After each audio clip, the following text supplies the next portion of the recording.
மயிலாடுதுறை மாவட்டம் சீர்காழி அருகே மேலையூரில் உள்ள கடைசி கதவணைக்கு வந்த காவிரி நீருக்கு விவசாயிகள் தீபாராதனை காட்டி பூஜை செய்து மலர் தூவி வரவேற்றனர். இந்நிகழ்வில் பொதுப்பணித்துறை அதிகாரிகளும் கலந்து கொண்டனர்.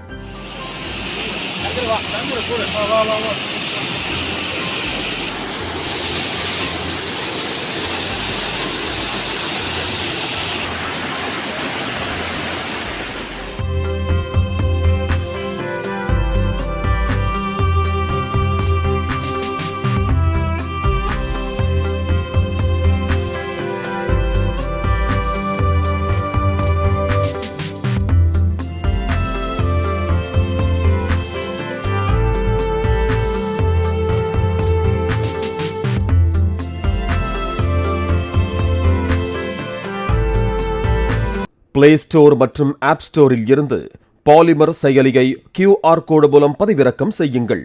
செய்திகளை உடனுக்குடன் பெறுங்கள்.